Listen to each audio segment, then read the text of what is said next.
Students, for those who have joined me to the course of Introduction to Interpreting, this is the syllabus of Introduction to Interpreting.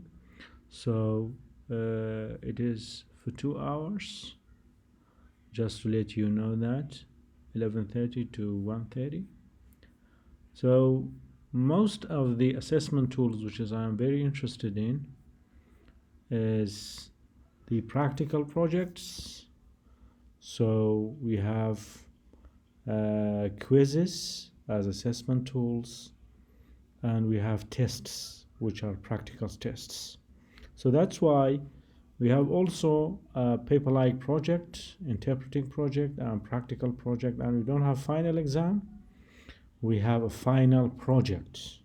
So a final interpreting project. So you have to do a lot of practices. So it is very difficult to do the written test or the written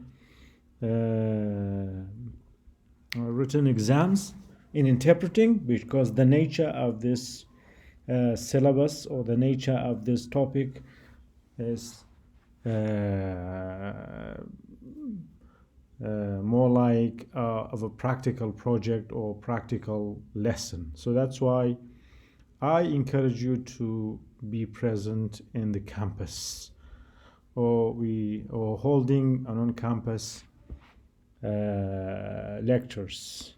Otherwise, if you have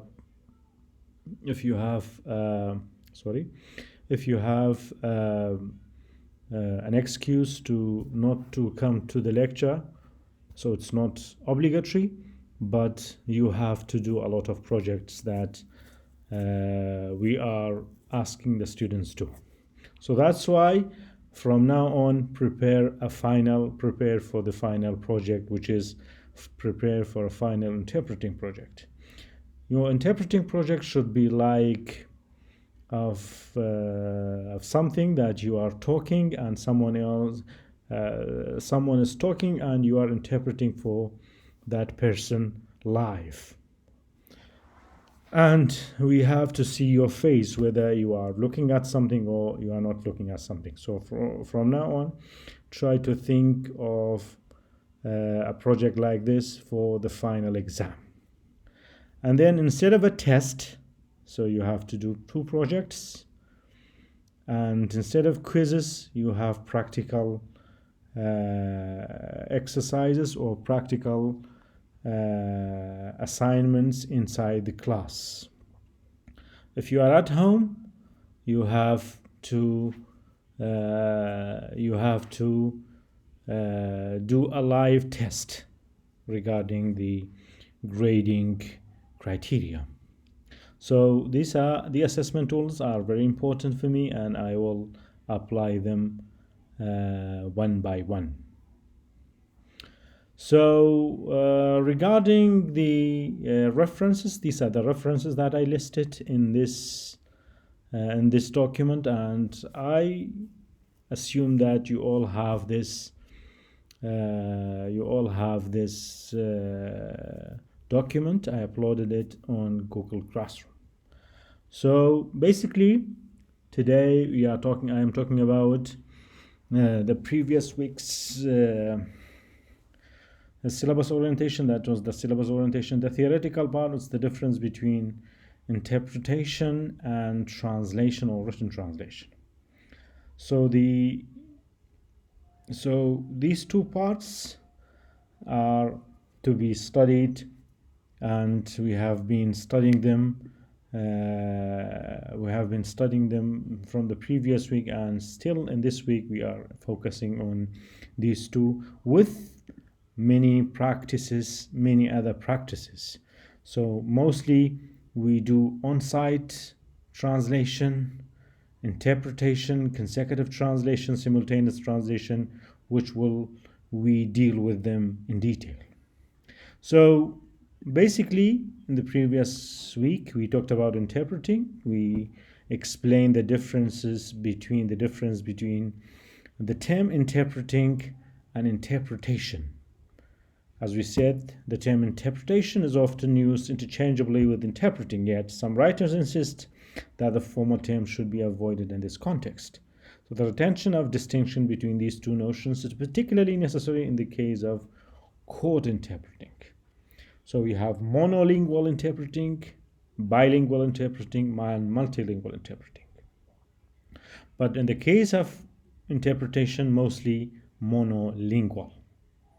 So if you go back to the history of interpreting, there's no documented or well-documented history of interpreting, because since the dawn of civilization, we have had interpreting, even for the interpreting of science. So the difference between translation and interpretation or interpreting, the common skill which requires are clearly different, because interpreting is mostly oral while translation is mostly written. So that's why I encourage all of you to be on campus.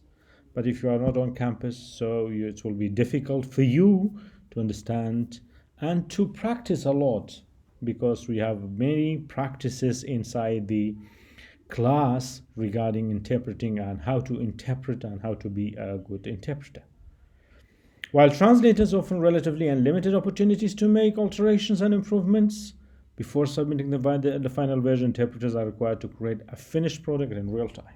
So it's one of the challenges in which interpreting should be done in real time. But in the case of translation, you have the time to edit it and improve your writings or improve your translations. Interpreters must ensure that any background knowledge which they are likely to need has been acquired in advance. Suppose you are interpreting legal interpretation, or you are translating, or you are interpreting in a court of law, so you should have previous knowledge in law. If you are interpreting in medicine, you have to familiarize yourself with medical terminologies. So interpreters, but in the case of translation, you should have background knowledge, but not in real time, of course, not live. While in the case of interpreters, the interpreters are performers who are constantly making split-second decisions. So they have to decide at the time of talking or at the time of speaking. So this requires a very communicative skill, while there should be there is stress, there's anxiety, but in the case of translators, it's not the case because they are mostly written. So the types of interpreting, as we said, so in the coming lectures we will talk about consecutive interpreting mostly, and we will talk about source text and target text. And regarding the interpreting, so we have a practice inside the class. So if you don't come to the class, so how do you practice the consecutive interpreting? So that's why the second type of interpreting, that's why practice makes things perfect, particularly in the case of interpreting. So in the case of simultaneous interpreting, so after consecutive interpreting, we will talk about simultaneous interpreting. What are the dimensions of simultaneous interpreting, and how should we know, or how should we familiarize ourselves with simultaneous interpreting? We will be talking about these 8 dimensions. So the case of interpreting, consecutive interpreting, the speaker speaks and then pauses so as to pave a way for the interpreter to interpret. But in the case of simultaneous interpreting, the interpreter usually interpreting live. It's sometimes called live translation. So we don't have midterm. This is just a typo. But we will talk about the characteristics of some of the interpretings that we do, which are on-site interpreting, consecutive, bilateral, simultaneous interpreting. So there are some strategies. We will discuss the strategies and we will practice them inside the class. So then we have strategies for consecutive interpreting, and then we practice in the strategies of interpreting. And then finally we will talk about the whispering interpreting. So that's why these are the major types of interpreting: consecutive interpreting, simultaneous interpreting, and whisper interpreting. So the final project, we have a final exam of interpreting, which is the final project, not a written exam. So right now, from now on, you prepare yourselves for the final project. So with that said, the types of interpreting, as we said, we have three types: consecutive, simultaneous, and whisper interpreting. So various types of interpreting can be distinguished either by context in which it occurs. Sometimes we have community interpreting, conference interpreting, court interpreting. These are the genres, I should say, the genres of interpreting, the way in which it is carried out, in other words, methods. So consecutive, sometimes liaison interpreting, simultaneous interpreting, and whisper interpreting. These are the three major types, but then the other parts are subparts. They are serving as subtypes of interpreting. So types of interpreting in terms of the context of use. So the context. So these are the types of interpreting in terms of context rather than the general types of interpreting. So community interpreting, conference interpreting, and court interpreting. Let's talk about community interpreting. It takes place in a public service sphere to facilitate the communications between officials and lay people. For example, an official comes to visit a particular place, and there's an interpreter interpreting for the official and for the layman, for the ordinary people in that place. It's the purpose to provide access to public service for a person who does not speak the majority language. In the case of, for example, Kazmi came to Kurdistan, so he has some interpreters, so interpreting or conveying the message of the ordinary people to Mustafa Kazmi, the Iraqi Prime Minister. So it normally occurs in one-to-one setting, one person to one person, and then tends to be bi-directional. It's generally performed consecutively. So the speaker speaks and then allows the translator or interpreter to interpret it. It covers both face-to-face solutions and interpreting over the phone. It's probably the most common type of interpreting in the world. So it's a very good type of interpreting in terms of context. You can write down or you can prepare a project about this. Pretend that your brother or someone or your friend is an official person, and go into the people and try to speak in a language, and then do it, and you have to videotape the whole thing and then submit it to the classroom page so as to be assessed by us. The second type of interpreting in terms of context, conference interpreting. A term is used to refer to the type of interpreting which occurs in international conferences as well as high-profile settings such as lectures, television broadcasts, or summit meetings.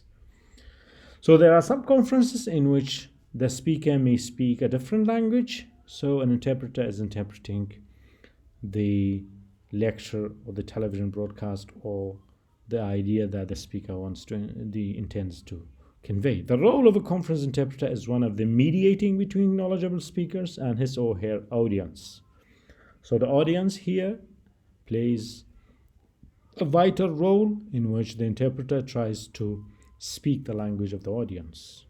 So the problem sometimes arises: some interpreters cannot always be expected to share the knowledge background which the speaker's audience is supposed to possess. Some of the interpreters lack knowledge of the speaker. They don't know what the speaker talks about or what will he talk about. That's why this is one of the challenges for the conference interpreters. Conference interpreters need to be proficient in interpreting techniques and the genres of interpreting. As we said, the court genre, the medical genre, or the political genre, or the social genre. The court interpreting, the term is widely used to refer to any kind of legal interpreting, but the courtroom is in fact only one several contexts in which legal interpreting may take place. It has come to occupy a higher position than other types of interpreting. So, what most distinguishes court interpreting from other types of interpreting is that it calls attention to ethical issues which arise from the function of the courtroom. So the interpreter should follow some of the etiquettes that can be found inside the courtroom. So, and the interpreter, most importantly, should familiarize himself or herself with the legal terminologies. In terms of interpreting strategies, this tends to be reflected in an insistence on fidelity, impartiality, and confidentiality. These three important aspects are to be emphasized. He should be loyal. He should be impartial, not siding any other side, and he should keep the secret of the things that he is interpreting inside the court of law. So that's why these are some of the types of interpreting in terms of context, not in the general terminologies. So these three can be used in your projects, in your tests and quizzes that you have to prepare projects, because we have a lot of projects and we have a very big final project for the final exam. I wish you success and wish you having a good time, and study well. See you.